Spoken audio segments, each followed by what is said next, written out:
Tena ninamshukuru Mungu leo ikiwa ni siku ya 4 katika mikutano hii ya saa 7, ambapo hii wiki ndio wiki ya kwanza kutoka wakati ugonjwa huu ulileta tofauti katika nchi yetu ya Kenya na hata katika kila eneo. Na kwa hivyo tunashukuru Mungu kwa kutupa neema. Nimekuwa nikiongea kuhusu where does our help comes from. And we have discovered with the example that we have learned from the word of God is that God is only who can help those who love him. God is the source of our help. Yesterday we mentioned about Uzziah. When he was in a problem, he sought the help of God. And that is where I want to start. 2 Chronicles chapter 2, verse 26. 2 Chronicles 2, chapter 26, and from verse 3. 2 Chronicles 26. Allow me to open my Bible.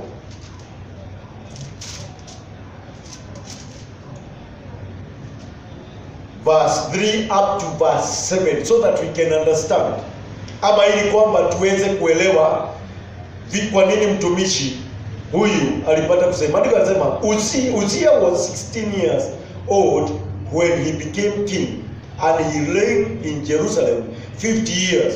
His mother name was Jerica.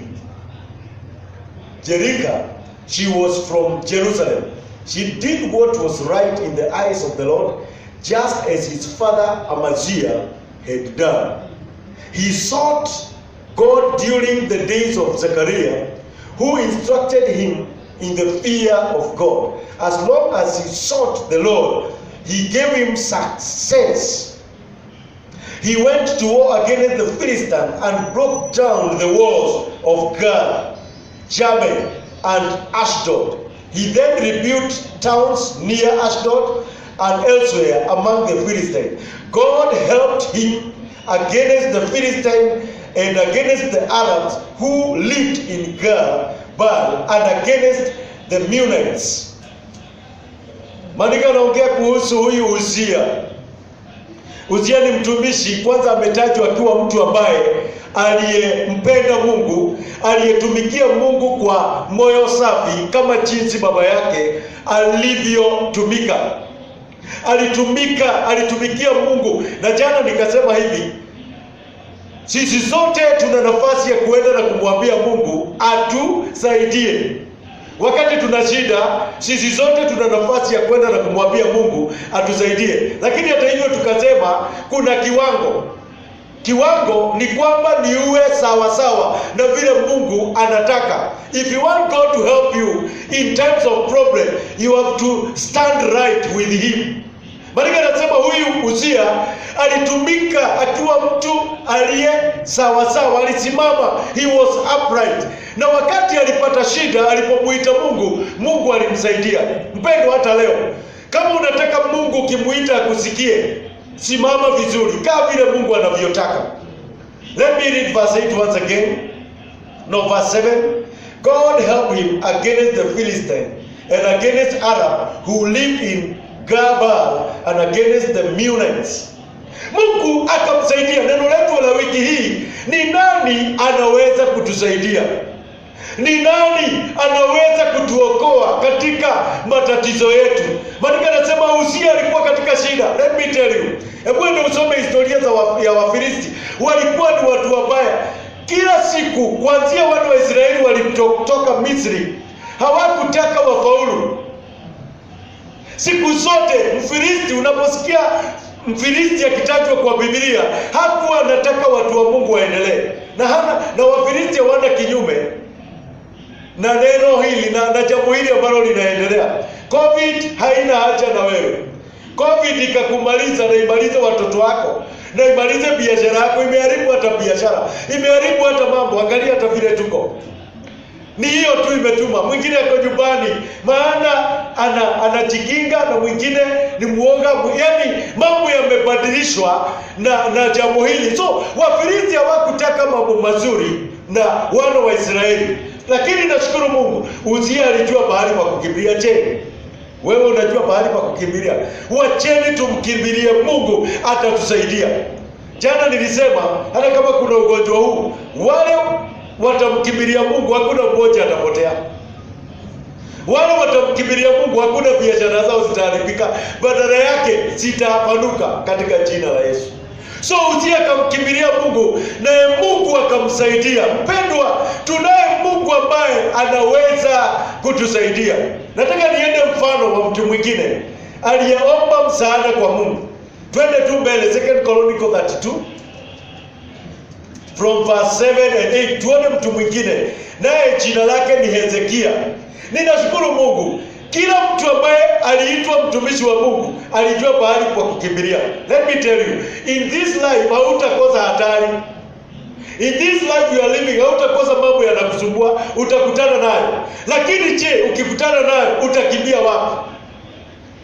Si tulimuona Asa alipogojeka, alikimbia kwa madaktari, lakini hakukimbia kwa Mungu. I'm not against doctors, they are good. Lakini hata nimeshaenda hospitali, unakuta daktari ameandika sisi tunatibu lakini Mungu anaponya. Unaona, ni daktari.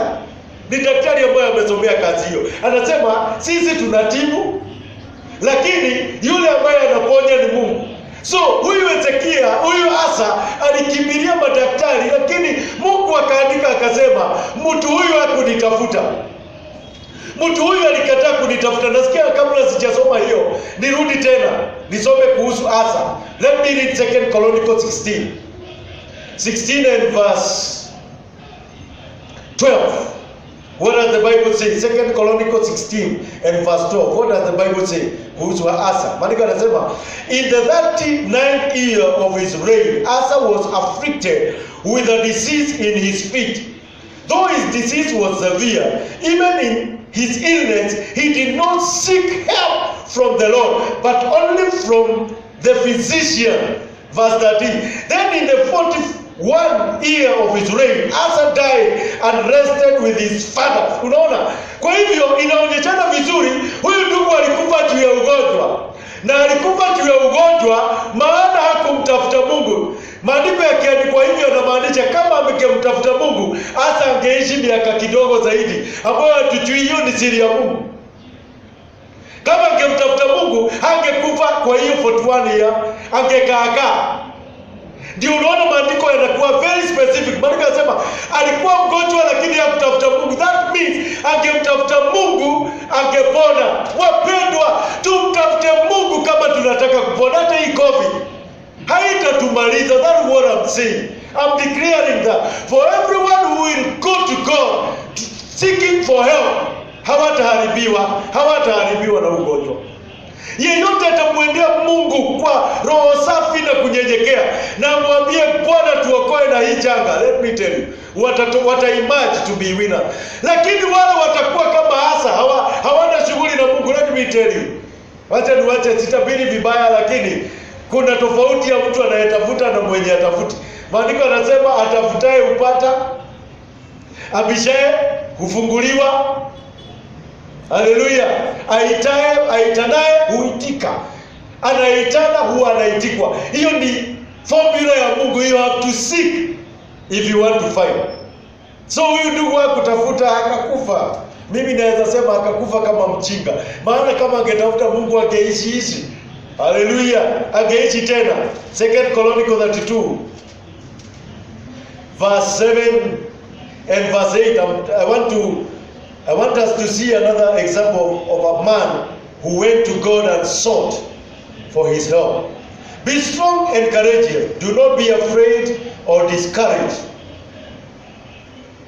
Because of the kings of Assyria and the vast army with him. For there is a greater power with us than with him.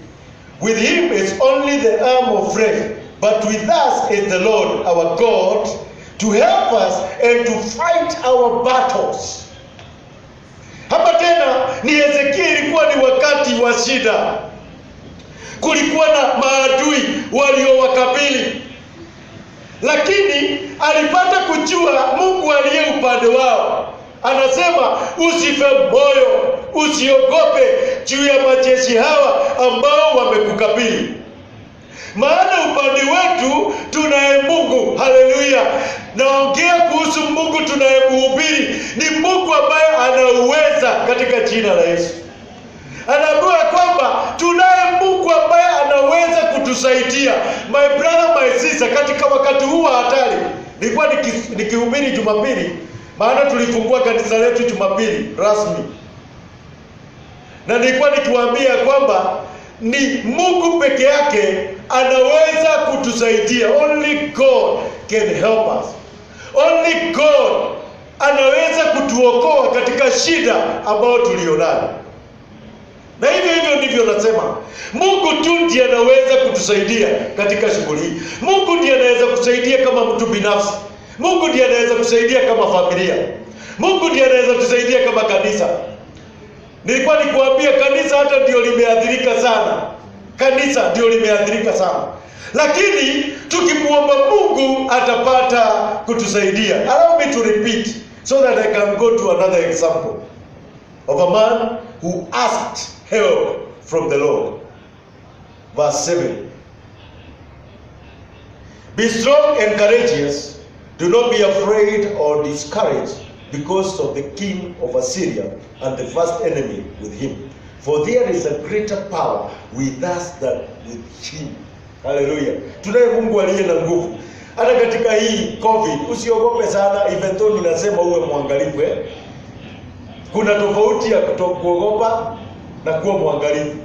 Bwana asifiwe. Usiogope sana, lakini uwe mwangalifu, fanya mambo ambayo yanaelezwa ufanye. With him is only of flesh, but with us the Lord our God to help us and to fight our battles. And the people gained confidence from what Hezekiah, the king of Judah, said. Aliwaambia upande wetu tuna Mungu, na kwa hivyo wakapata ujasiri, wakainuka. Sitaki kuendelea what happened. Walipopata ujasiri, ndio usome kidogo. Walipopata ujasiri, what happened to their opponents? Waliweza kuwashinda, tena kuwashinda kwa zaidi katika jina la Yesu. Niruhusu niende katika Ezra.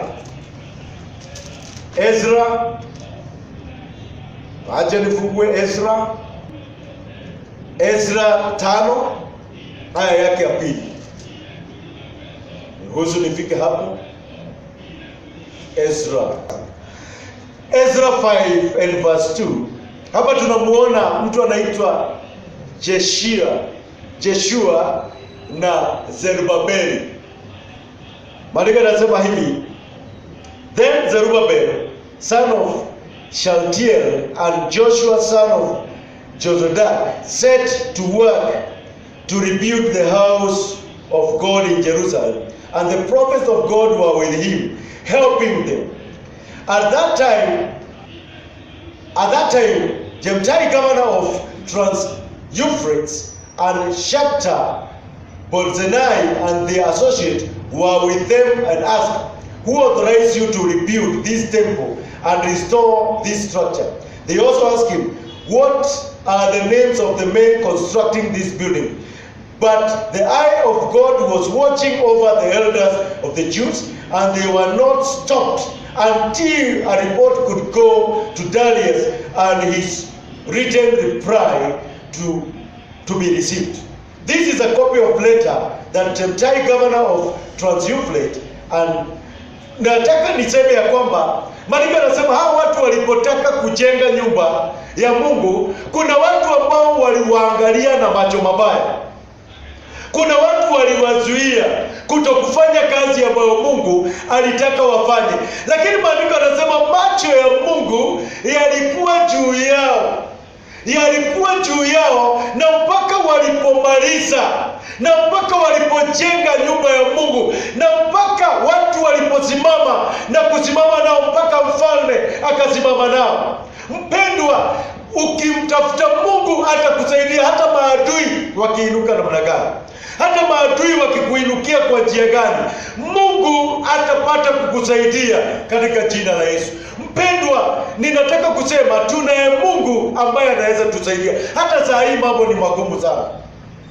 Hata saa hii inaonekana ni kama tutafaulu, ni kama mambo yatakuwa mazuri. Kuna mtu ukamuuliza saa hii anaweza sema, sioni kama maisha itarudi vile ilikuwa. Hata kama pengine haitarudi, maana the truth is that siku za mwisho mambo yataenda yakiwa tight. Usifikirie mambo yataenda yakiwa rahisi. Mambo yataenda yakiwa tight. Lakini ukweli ni kwamba Mungu atatusaidia, atatupigania. Utakuta tu ananyorosha mambo peke yake. If you read Nehemiah 6 and verse 16, maandiko yanasema Nehemiah alikuwa pia na maadui. Nehemiah alikuwa na maadui, lakini Mungu aliweza kumsaidia. Mungu aliweza kumfanyia vizuri. Maandiko yanasema Nehemiah realized that this work had been done with the help of God. Maadui walitambua kazi yote Nehemiah aliyofanya ilifanyika juu Mungu alimsaidia. Mpendwa, hata kama tuna maadui wengi, wacha Mungu awe upande wetu, na maadui wao wenyewe ndio watatambua ni Mungu amesaidia hawa watu. Kama sio Mungu, hii kazi ingefanyika. Kesho nitaanzia hapo Nehemiah 16. Nenda usome Nehemiah 6 and verse 16. Maadui wakatambua hii kazi ambayo Nehemiah ameifanya si kwa nguvu zake, kuna Mungu mwingine ambaye amewasaidia. Huyo ndiye Mungu ninawatangazia. Huyo ndiye Mungu ninayewahubiria. We have God who is able to help us in the name of Jesus. We have God who is able to fight on our behalf in the name of Jesus. Hata mwandishi akasema vita vio vyetu, vita ni vya Bwana. Mungu ukiwa pande ya Mungu, let me tell you, he will fight for you in Jesus name. Tusimame. Ninakushukuru Mungu ni kwa sababu unatukumbusha ya kwamba wewe tu ndiye unaweza kutusaidia. Wewe ndiye Mungu uliye msaada wetu. Na kwa hivyo sisi ambao tumefika katika mkutano huu wa saa 7, twaomba ukatusaidie, twaomba ukatupiganie, na sio sisi tu, hata wapendwa wetu ambao wako mbali. Bwana, twaomba uwapiganie, na ni katika jina la Yesu Kristo aliye Bwana na Mwokozi wetu tumeomba. Amen and amen.